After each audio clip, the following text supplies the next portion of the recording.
Здравствуйте, уважаемые товарищи! Сегодня мы начинаем нашу новую рубрику под названием «Государство, история, язык». Почему я решил открыть эту рубрику? Дело в том, что в последнее время во многих странах постсоветского пространства начинаются попытки, и делаются уже попытки переписать нашу общую историю. А ведь самым главным достижением советского периода была дружба народов, взаимопомощь, братские чувства, сострадание, милосердие.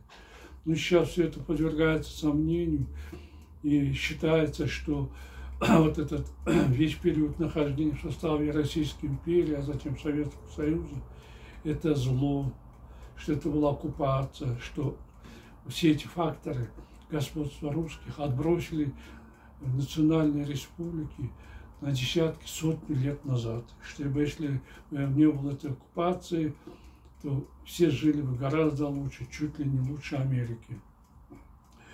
Поэтому я решил открыть эту рубрику, чтобы вместе с вами попытаться на основе исторических документов попытаться разобраться в этом, действительно ли так было, или, может быть, ошибаются сторонники данных теорий.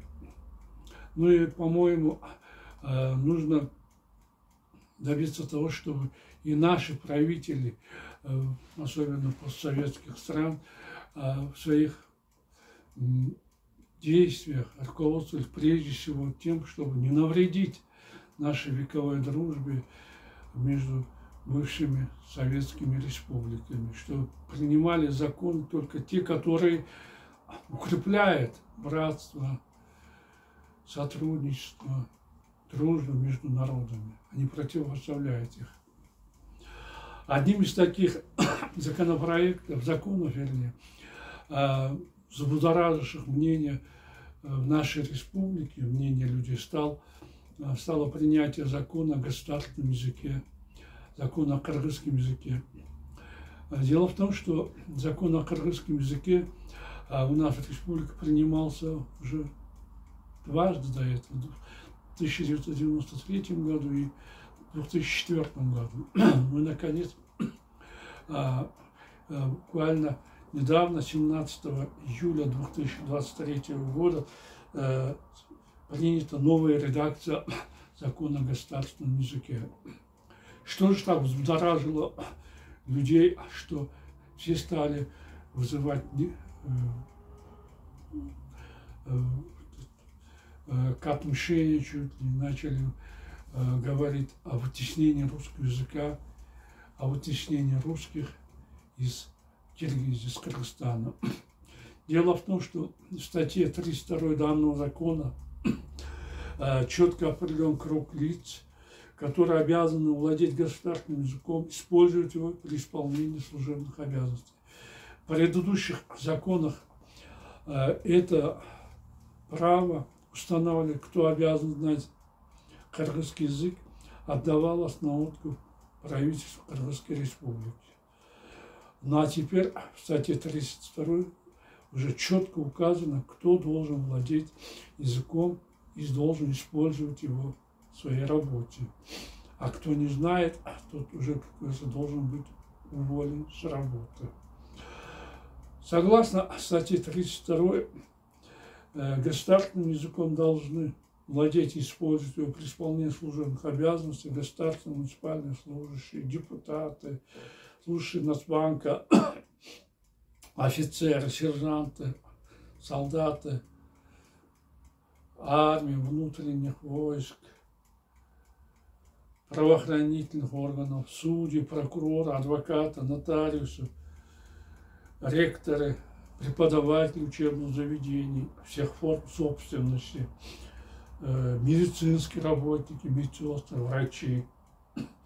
То есть практически 80% всех лиц, состоящих на государственной службе, получающих зарплату, согласно этого закона, обязаны знать кыргызский язык и использовать его при в своей работе. И надо сказать, что для того, чтобы проверить, насколько человек знает государственный язык, кыргызский язык, статья 33 предписывается в обязательном порядке сдавать им экзамены. То есть, кто не сдал экзамен, тот уже может попрощаться с работой. Противники этого закона сразу начали утверждать, что это закон направлен на вытеснение русского языка, на вытеснение русскоязычных наших граждан из всех мест службы. Эта полемика дошла и до российских официальных лиц. Некоторые депутаты Государственной Думы начали высказывать мысль о том, что все это очень вредная затея, что наш Кыргызстан хотят превратить чуть ли не во вторую Украину, что на Украине также начиналось, сначала притесняли русский язык, а затем началось притеснение всего русского, и, наконец, Украина превратилась в антироссию. Поэтому предлагалось выгнать всех мигрантов из Кыргызстана, из России, из Кыргызстана, работающих в России. Надо сказать, что около 1 миллиона наших мигрантов работают сейчас в Российской Федерации, зарабатывают и присылают домой около $2 миллиардов в год. А это практически равно бюджету нашей республики. Также предлагалось лишить нас всех экономических льгот, привилегий, которыми мы пользуемся как член Евразеса. Другие же лица призывали, официальные лица призывали успокоиться, рассмотреть этот закон, изучить его, как он будет притворяться, а уж потом принимать решение. Если действительно будут притесняться права русскоязычных граждан, в таком случае применять меры репрессивного характера. Но что можно сказать по этому поводу? Я считаю, что закон этот своевременный, требования статьи 32 абсолютно справедливы, и он, этот закон, и требования этой статьи, безусловно, должны исполниться, выполниться до конца. Потому что мы, хотя уже после распада Союза 32 года, 33 год, уже 33 года являемся независимым государством, до сих пор кыргызский язык не стал полностью государственным языком. До недавнего времени, буквально до 2021 года, кыргызский язык практически не используется в делопроизводстве. Только с приходом нашего нового президента Садара Джапарова в этом направлении начали предприниматься усилия, чтобы делопроизводство наконец начало вестись на кыргызском языке. В чем причина этого? Что кыргызский язык не используется все эти годы в делопроизводстве. Мы там, в первую очередь, виноваты мы сами, кыргызы. Потому что наши госслужащие кыргызы с неохотой использовали родной язык в делопроизводстве и все время писали отчеты, дела свои, другие официальные документы на русском языке. Я вот сам не раз сталкивался с тем, что даже ребята, выросшие в Аилах, учившись на кыргызском языке в кыргызских школах, постоянно пишут документы на русском языке. А посмотришь на эти документы, там одна ошибка на другую. Я не говорю про пунктуационные ошибки, где речь идет о точках, запятых, двоеточиях. Но они умудрялись в одном предложении 2-3 орфографические ошибки допустить. То есть окончание неправильно пишут, склоняет слова неправильно. Я не раз говорил таким товарищам: зачем ты себя мучаешь, зачем позоришься? Если не можешь на русском нормально писать, пиши на кыргызском. Знаете, что они мне отвечали? Они говорили: знаете, говорят, мне гораздо легче формулировать свои мысли на русском языке, чем на кыргызском. Такая реакция. Вот действительно, вот, мы сами, кыргызы, как-то пренебрежительно все эти годы относились к родному языку. И на это обратили внимание, да, те люди, которые приезжали к нам из России в Кыргызстан. Они говорили, что, знаете, говорят, оказывается, вы удивительный народ. Вы вроде уже независимая страна, а на русском языке даже на бытовом уровне, оказывается, разговариваете. Вот мы, говорит, смотрим на базарах, в автотранспорте, в усилительных заведениях, говорит, и все, говорят, и старики, и молодые, говорят, все между собой общаются на русском языке. Хорошо знаете русский язык.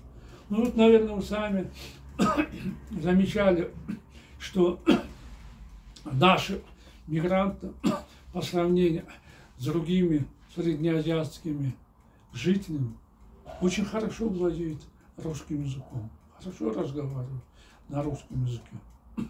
Это, конечно, приятно, потому что окно в мир для нашего языка, для наших произведений искусства, литературы, музыки более широко открыто при помощи русского языка. Потому что русский язык во всем мире знает, согласно официальным данным, более полумиллиарда человек, 500 миллионов человек владеет русским языком.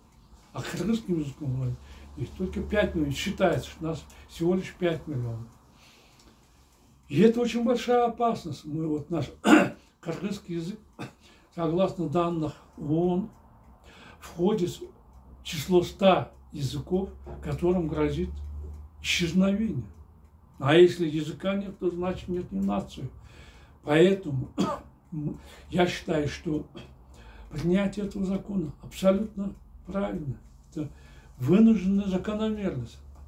Но я хочу это особо подчеркнуть, закон о кыргызском языке направлен на сохранение кыргызского языка, а не против русского языка или против какого-то другого языка. Наши правители хотят заставить, чтобы, наконец, наши соотечественники, мы их, тех, кто не владеет кыргызским языком, называем киргизами, что вот эти киргизы, наконец, изучили нормально свой родной язык, использовали его в своей, значит, жизни, в своей работе. И, значит, в этом плане я абсолютно солидарен с властями. И нам нужно обязательно добиться исполнения этого закона, чтобы он заработал в полной мере, чтобы наши лица государственные и другие муниципальные служащие, лица, которые перечислены в 32 статье, владели в полной мере на базовом уровне кыргызским языком. Но я категорически противник того, чтобы вот это требование закона немедленно претворяли в жизнь. Чтобы всех русскоязычных и наших киргизов потащили на экзамен по кыргызскому языку. Если они не будут знать язык, сразу увольняли с работы. Нет, я абсолютно противник такого подхода. Это просто будет не по-человечески, не по-людски. И может вызвать ненужное социальное напряжение в нашем обществе. Также это может вызвать негативную реакцию самой Российской Федерации. Они будут возмущены, что их соотечественники притесняют у нас. Поэтому я думаю, надо не проявлять спешку в этом вопросе. Кстати, я должен на это обратить внимание, хотя со дня принятия закона прошло уже более 3 месяцев, никто за незнание кыргызского языка не уволен с работы. Я не слышу ни одного случая, что кого-то уволили из-за того, что он не знает кыргызский язык. Но это не значит, что это так должно продолжаться вечно. Я считаю, что власти должны предпринять все усилия, чтобы нашим русскоязычным гражданам создать условия для освоения кыргызского языка, изучения кыргызского языка. Что для этого надо сделать?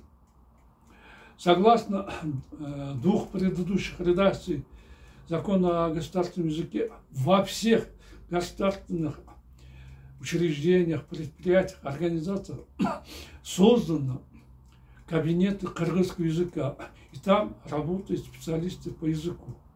Я считаю, что нужно теперь обязать их учить кыргызскому языку тех, кто не владеет нашим языком, чтобы они на бесплатной основе, я подчеркиваю, бесплатно учили всех желающих кыргызскому языку. Надо составить график, чтобы всех обучать, может быть, один раз, 2-3 дня, или, может, каждый день по 1 часу или по 2 часа. Но нужно обязательно учить их нашему языку кыргызскому. Для этого нужно снабдить такие кабинеты необходимыми учебно-методическими материалами, учебниками, аудиозаписями, видеозаписями, чтобы слушатели таких курсов могли полностью изучить кыргызский язык. И надо дать им определенное время для изучения кыргызского языка. Я думаю, надо таким товарищам дать возможность в течение 6 месяцев изучить язык. Согласно исследованиям ученых, для того, чтобы овладеть иностранным языком, нужно знать хотя бы 5000 слов. Это базовый уровень, чтобы понимать другой язык на базовом уровне, общаться на нем. Но если 5000 слов разделить на эти полгода, на 180 дней, то получается, что каждый человек должен, обучающийся на таких языковых курсах, должен в день выучить по 25-30 слов. Я думаю, это не такой уж большой объем. Тем более, когда они находятся в среде носителей этого языка, среди кыргызов. И через полгода нужно принять у них экзамен. Если человек не смог сдать экзамен, то нужно им еще 3 месяца добавить, чтобы в течение этого времени он овладел языком на базовом уровне, смог сдать экзамен. Я думаю, при желании любой человек может за 9 месяцев изучить язык. Тем более, находясь среди кыргызов. Я думаю, при желании все это можно осилить. Это касается взрослых людей. Но я думаю, что эту работу по внедрению кыргызского языка надо вести уже с детских садов. Сейчас в каждом детском саду также есть преподаватели, специалисты кыргызского языка. И надо обязательно в обязанность, чтобы в каждой детской группе, в детских садах, дети хотя бы 1 час изучали кыргызский язык, общались между собой на кыргызском языке. Потому что, знаете, дети, у них ум ясный, они гораздо быстрее осваивают чужие языки в детском возрасте. Поэтому надо эту работу начать еще с детского сада. Далее, сейчас, согласно вот этим требованиям 2 законов наших, принятых до этого, в каждой школе, независимо от языка обучения, сейчас преподается кыргызский язык. Но, как показывает практика, он на недостаточном уровне ведется обучение. Поэтому, на мой взгляд, нужно пойти по пути наших казахских товарищей. В Казахстане, насколько мне известно, начиная с 5 класса, обучение по двум-трем предметам в русскоязычных школах и в школах другим языком обучения на 2-3 предметах ведется на казахском языке. Я думаю, у нас тоже нужно ввести обязательное обучение на кыргызском языке по 2-3 предметам. Конечно, если эти предметы будут по естественному науке, то дети могут испытать трудности, скажем, математика, физика, химия. Я думаю, не стоит трогать эти уроки, а нужно гуманитарные предметы взять, скажем, тоже историю или географию, спокойно можно вести на кыргызском языке. Конечно, ученики будут в течение, может, 2-3 месяцев испытывать сложности при пересказе домашнего задания, будут мучиться, подбирая слова, но уже постепенно они привыкнут и потом свободно уже будут владеть кыргызским языком. Ведь вся беда в том, что если просто так запоминать слова, но не употреблять его в своей речи, язык можно очень трудно будет полностью освоить. А вот когда человек постоянно употребляет его, то в этом случае он гораздо легче усвоить, тем более, если это будет касаться школьников. Поэтому, я думаю, нужно в обязательном порядке обучение по 2-3 предметам вести именно на кыргызском языке. Но когда дети освоят язык полностью, то в дальнейшем они уже не будут испытывать никаких проблем при поступлении в вузы или на работу. Уже они будут полностью владеть кыргызским языком. Вот я думаю, такие меры должны быть предприняты, чтобы полностью исполнить требования статьи 32 Закона о государственном языке. Я еще раз повторяю, этот язык, это требование, это закон, эта статья закона не направлена против каких-либо других языков. Он направлен на сохранение кыргызского языка, чтобы он функционировал и дальше, чтобы он сохранился. Вот это все, что я хотел вкратце вам рассказать о законе о государственном языке Кыргызской Республики, так волновавший наших сограждан. На этом я заканчиваю свою передачу. До свидания.